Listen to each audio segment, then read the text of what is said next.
Hey guys, Matty Parker here. I'm just here to talk about a trick that I learned.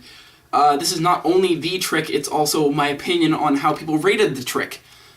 The trick on illusionist.com, that's where I get most of my tricks, is called CLENCH by Calen Morelli. It's a truly wonderful trick, and it's really visual, and you should totally check it out. There's going to be a link up there the entire length of the video, so if you get tired of me at any point in this video, you can click on that. Maybe now. Click. Bye. But for the people who are still here, I'm going to show off the trick, number one, and then number two, I'm going to talk about it. So, number one, you get the spectator to select a card. So we'll just pick this card here. Say it's the, looking on my camera, it's a Joker. I don't really care, it's just the Joker. You stick it back in the deck exactly where you grabbed it from. Simple. You get them to shuffle the deck as much as they want. You can do bridge shuffles, you can do really whatever you want. This trick is completely examinable, there's no gimmicks involved. You just use a normal deck of cards. Well, I just dropped the cards. What I'm using today is a Bicycle Ghost deck. $5 at illusionist.com. Check it out. It's a pretty sick deck. I've already done a review of it if you want to check that out. I'm talking really fast here. So, the main focus of this trick is you're supposed to find their card by fanning. So this is called an under pressure fan, and this is the main part of it. And you're supposed to find their card in that fan. So, and since both your hands are used for the fan, you grab it using your face. Teeth, if you want to. You can use your face, but I'm pretty sure you're going to punch yourself there. Mainly go for the teeth. Don't bring your hands towards it, bring your face towards the stuff. So, here, I'm just going to do the fan. We'll show you once again. All the cards go by, which is like the coolest part. And what I'm going to do is I'm going to attempt to grab it with my teeth. So, 1, 2, okay. So there you go. I got the Joker. That's really awesome. That is a cool trick that I really enjoy doing.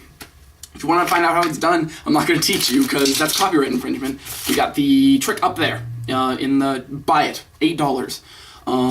Perhaps if you were nice to them, they might give you a discount on it. Who knows?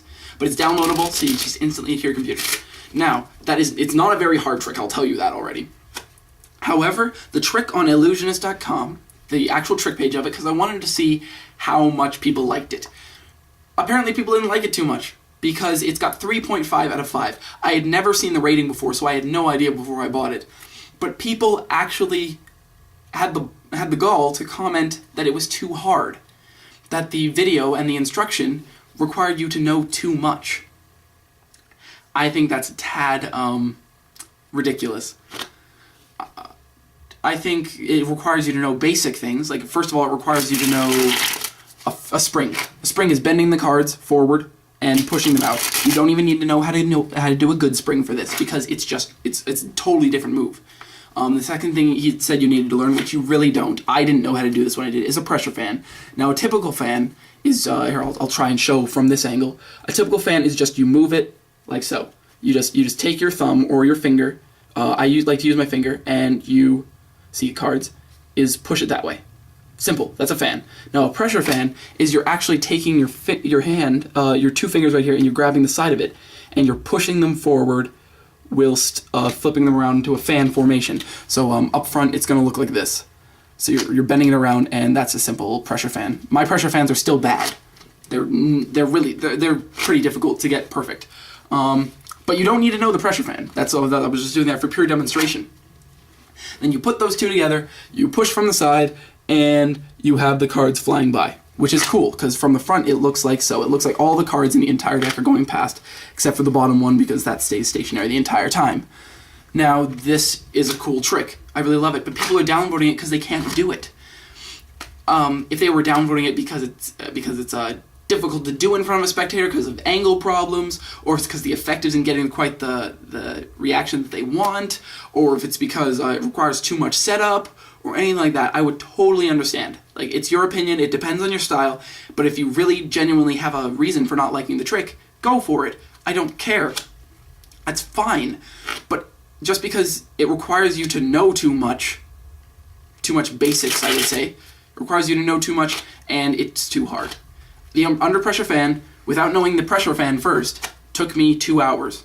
That's it. Just 2 hours of, for me it was straight. I'm pretty sure you could do it side, different intervals, because I did it different intervals too. Did it for 2 hours, and first I had it pretty much down, and then I went out and I tried it some more just while I'm sitting on the bus stop, just flipping my cards around, and now I have it perfected. it doesn't take that much effort, and I think that's a bit arrogant to downvote it to like 1 star or 2 stars and get it all the way down to 3.5 out of 5 stars, a perfectly 5-star trick. And you're just turning people away from possibly having a great effect. So that's my thoughts on the matter. It's like going to a video about bananas and saying bananas suck when you've never eaten a banana in your life. I like bananas, I'm not a banana hater, but I think if you're not knowledgeable about a subject before you go and do a review about it, it's not fair to the rest of the people reading the reviews. It's like people reviewing a computer or headphones the first day they get them, and then everyone else thinks they're great, and then you get a bad set of headphones. You need to actually have experience with a trick such as CLENCH before you review it. So yeah, this has been Matty Parker, my thoughts on downvoting and reviewing badly and CLENCH. And if you want to check that out, it's still up there. It's been up there the entire video. Why haven't you clicked on it? Go for it. See ya.